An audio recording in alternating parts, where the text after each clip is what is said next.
Hacking is rampant in the world. America is losing the cybersecurity war at the moment, and few in government are nearly concerned as they should be, as so many are still very computer illiterate. American companies are losing billions yearly in patents and R&D research to China, where they can sell the items for so much cheaper because they don't need to make up the R&D costs, undercutting American companies. This actually happened with Segway, and when the Segway company tried to sue the Chinese competitor, the competitor just bought Segway with the money they had made and are now a Chinese company. The system works as there is a hacking branch of the Chinese military, which then secretly distributes what they find to a shady government-run distribution branch, and then sells what they find at a fraction of what they're worth to local companies. It's not that America doesn't innovate anymore, it's that it can't afford to innovate as China will take the research without paying for it and undercut the American inventor. Russia, on the other hand, is winning the cyber war on many levels as well. This election, they were able to hack both the DNC and RNC emails and databases, making the DNC the most transparent it has ever been for its entire history, and many of us who know the sausage-making process and have been around and studied politics for a few decades were actually pleasantly surprised as to how clean the DNC actually is, though idealists who don't get politics or civics found any reason they could from it not to get out and vote down ticket, giving their preferred candidate more power in the Senate, because it's all rigged anyway. They also hacked the RNC, though to a much lesser and weaker extent, and there are strong signs they used the information instead of leaking it to WikiLeaks. They used it to blackmail members of the RNC into backing Trump, even though they normally wouldn't have, or at least to silence their active dissent. There has also been an attack on a Vermont power plant showing clear Russian signatures. While it won't happen under this administration, what we need is a new agency, or in my dreams, replace the goals of the NSA, to work hard to prevent this from happening as much as possible. According to research, to really protect ourselves, it will take America spending roughly 100 times more than it already is to protect American infrastructure, companies, and individuals from outside attacks. Any amount we spend to reduce hacking would pay for itself in the long run, as companies could keep their ideas and actually make money from their research. People could feel a lot more secure about internet interactions, and everyone could be a lot more certain about if an election is legitimate or not. But how would we do it? Well, first off, we probably wouldn't attack them unless it was an equal impact and force, in an attempt to get a truce in. What we would instead do is defend as many computers worldwide from viruses. Viruses have been with us since the beginning of the personal computer. They are sort of like HIV with modern drugs. Most of them won't kill your computer, but it will slow it down, and some will do so if you don't have a good virus scan to protect it. So long as you had a good scanner, did frequent scans, and followed some basic rules, you were able to live just fine. Because viruses were viewed as just minor annoyances, and people didn't understand them at the time. It was left up to the free market to fix it, and they did an okay job. You would pay for an extra program and your computer would be fine. Then some newer, more evil malware were created that threw all of that on its head. That was the rise of the botnets.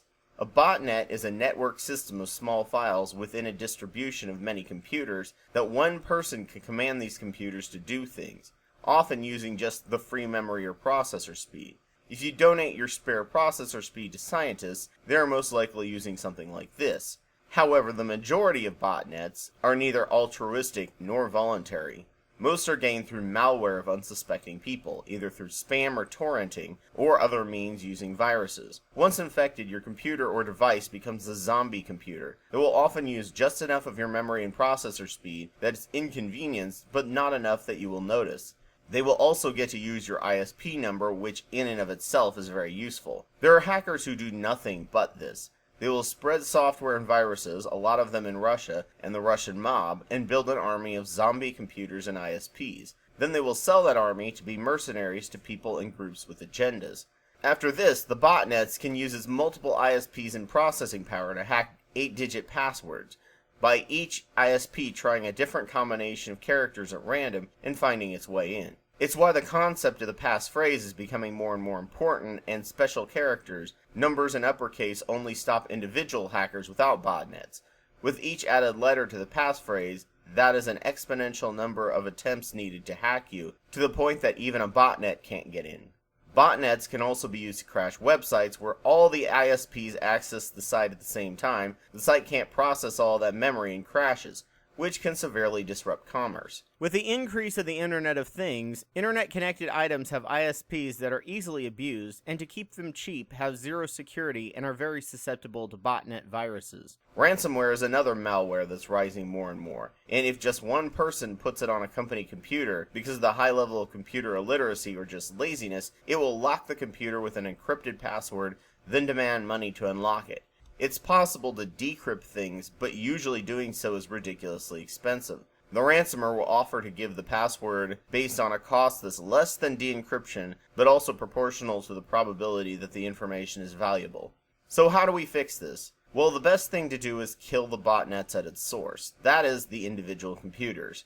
That is, make a government project that makes a free virus software to everyone in the world, with bounties for detected viruses and compromising software. The source code must be available also for all to see, so that people won't be deterred from using it, because they fear the US government may be using it to hack us by using it. We would also have to make laws requiring all networked items, especially ones in the Internet of Things, to have updatable virus software on it, to prevent giving more power to botnets. If you kill the malicious botnet armies and ransomware on every computer, hackers will have a much harder time hacking us and will have much more traceable methods of attack. GPS costs the US $1 billion, less than a fraction of a penny of your tax money yearly, and it's 100% free to everyone around the world.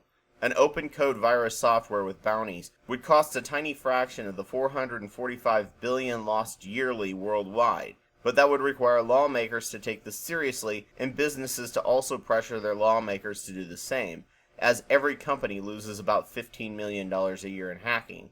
Sadly, with the belief that the free market can do anything, we've been constantly playing whack-a-mole with viruses and drifting behind every year, and only people who can afford to pay for virus protection have it now, and all the infected poor people have their infected devices used to attack others. We must change this mindset if we really want to address hacking, or America will continue to decline in power and competitiveness, security and certainty about our own democracy. There are free virus scans out there, but they usually have a weakish security around them, unless you pay more money for them. Note, I am not a computer science expert. If I explained a process incorrectly, please let me know and I will annotate it. Thank you.